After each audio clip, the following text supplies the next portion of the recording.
What's up, guys? It's me again. In case you guys didn't know, it was me.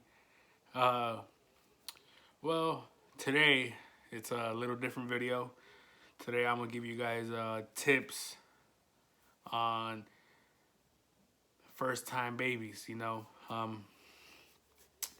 a lot of tips, and I might not have all the tips, but I got a little tips for you guys.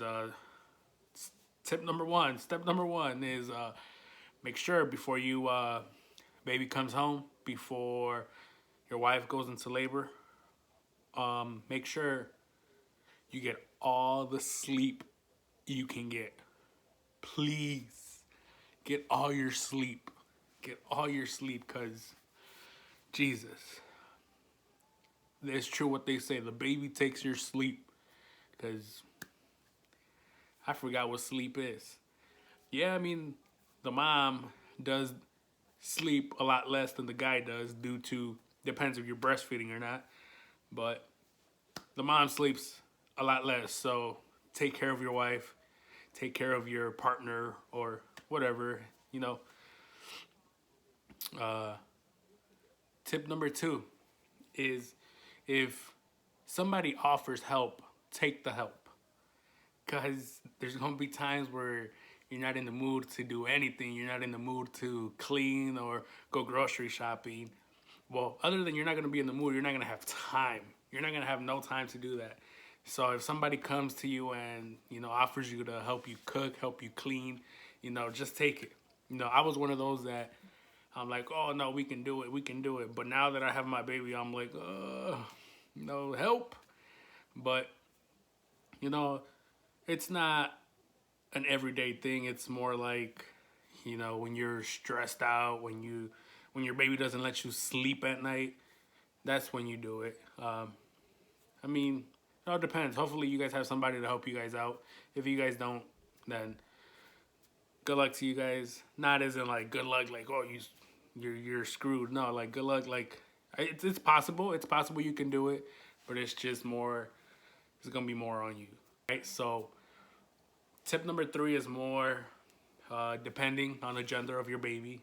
If it's a girl, if it's a boy, on how to clean them, and clean them by when they poop or when they pee. For a girl, is different than the guy, obviously. For a girl, make sure that when you wipe them with a wipey, you always wipe down. Always wipe down. And you don't want them to get a rash, so you gotta wipe all around. You know what I mean? And just wipe down. Don't wipe up, because they can get an infection, and you don't want that, obviously, for your baby. For a boy, I don't have a boy in my case, but they told us if they get circumcised or if they're not uncircumcised. So if you get it circumcised, you just gotta clean around his penis and cover it with a gauze, and they give you some ointment to put on there. But that's, pretty much it, I guess, for a boy. I'm not very specifically, I don't know specifically for a boy, since I don't have a boy, but I'm pretty sure it's easy. I don't know, but tip number four. So I know this is gonna be hard for a lot of people. My part, it was hard. Tip number four is not getting your baby used to always being in arms. And that has to do a lot with you sleeping at night. It's hard because, especially if it's the first grandchild or their first nephew or just the first newborn in the family, it's hard for you not to not have your baby in your arms. It's always in your arms. It's always going to be in the grandparents' arms. It's going to be in the uncle's arms or the aunt's arms. So it's hard for you to tell them not to carry it, because it's the first one. But trust me, it has to do a lot with your sleep. So if I was you, I would carry her for a couple minutes, put her down, put him down, and wait a while. If the baby cries, let the baby cry it out. Don't pick it up and start carrying it in the arms, because that's how they get used to that's how them telling you carry me. You know, I'm crying, carry me, and they're gonna keep doing it because you keep carrying them. So yeah, that's a big one for me and my wife. That's a big one. You know, in her family, it's their first grandchild. So grandparents always want to grab her, and yeah, I mean, just if you can't, just a little, just a little bit, not a whole lot. So, because that does have to do a lot with you sleeping that night. Tip number 5, cinco. So, I know when you're in the hospital, you're probably stressed out. You're probably all tired, depending what time you had the baby and this and that. But if the hospital you're at offers, you know, the nursery at night that they'll take your baby at night, I recommend you guys do it.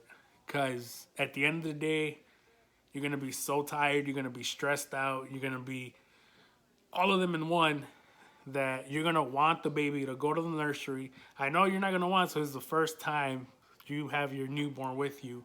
After 9 months waiting for it, it's here. And you don't know what to do. But I really recommend you guys to take the baby to the nursery at night. Let them take care of the baby for the night because you're going to need that night to recharge for the following 2 weeks from there because it gets tough from there. But after that, it should be pretty easy. But I do recommend you guys take all the help from the hospital. And yeah, just once you're in the hospital, take all the help.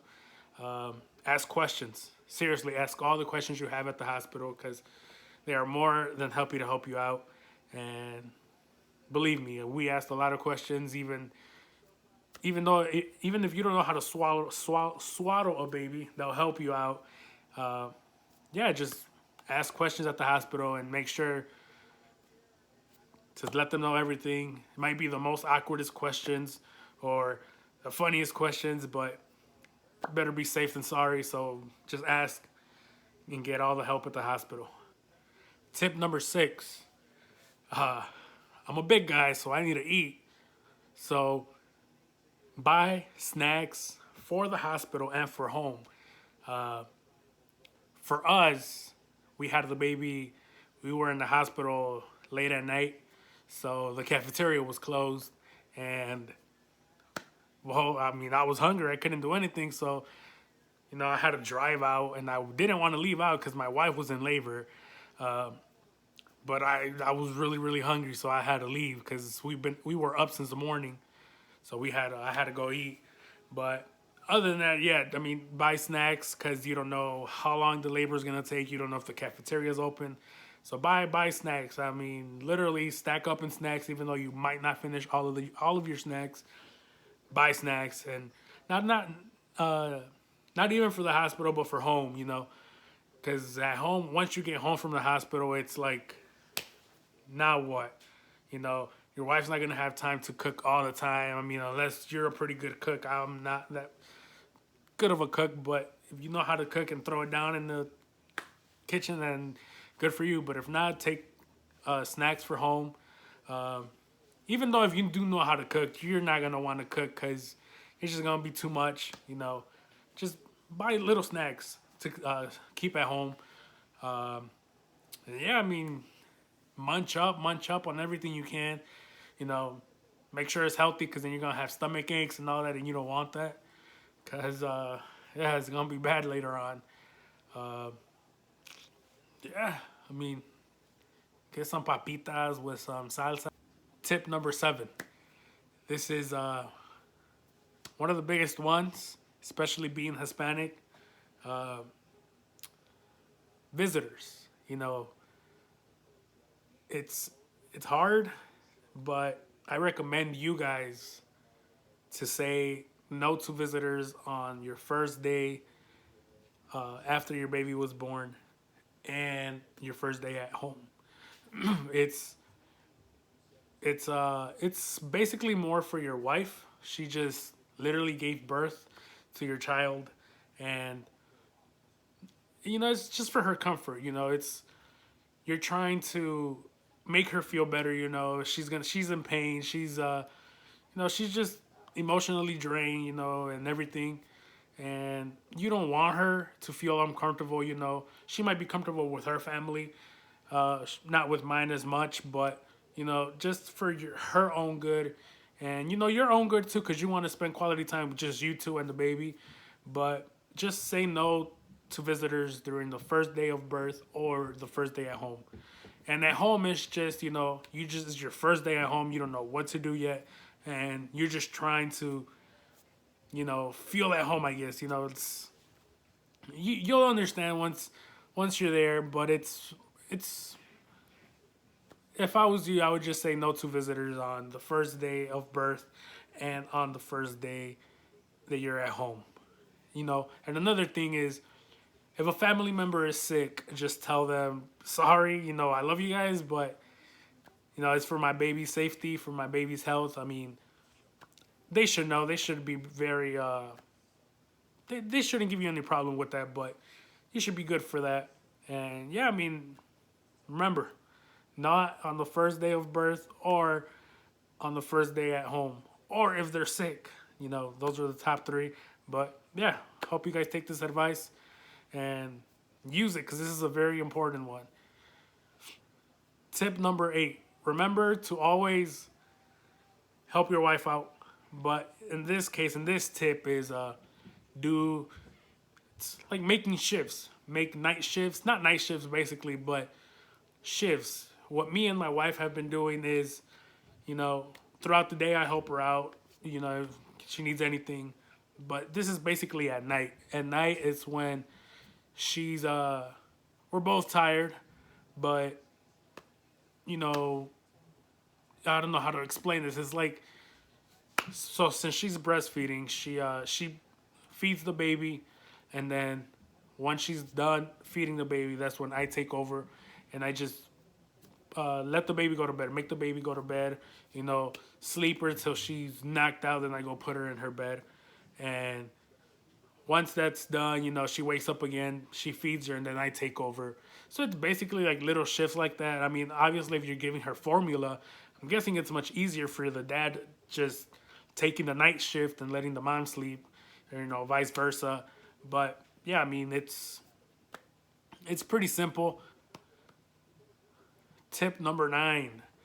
Number 9 is important as well. Well, all of these are important, but number 9 is sleep when the baby is sleeping. You know, like I said on my first tip, sleep is a big one. And every time the baby is sleeping, make sure you guys sleep. If it's you or if it's her, one of you guys got to sleep. You know, that's a very, I encourage you guys, I tell you guys to do it, because if not, it's going to affect you in the long run, and it's not good. And finally, tip number 10. This is more of a, how do you call this? It's more of a, it's not basically baby-wise. It's more marriage-wise. You know, it's more, don't forget that you're married. Yeah, the baby's here, and all your focus is on the baby, but remember that you're still married. You still have a partner. Show them love, you know. Help them here and there. It's your wife, you know. It's your husband. It's your wife. I mean, you're married. Show emotion, you know. Tell them you love them. They need to hear that. It's part of life. It's part of marriage. And before the baby's born, I recommend you guys also to go and enjoy your life before the baby gets here. You know, obviously it's coming. You're gonna be back into your old routine, not old routine, but you know, going out and dates and this and that. But for a long period of time, you know, while the baby's still young, you can't do much things. But I really recommend you guys, before the baby's born, to go on dates. You know, just do random things together. You know, spend quality time together.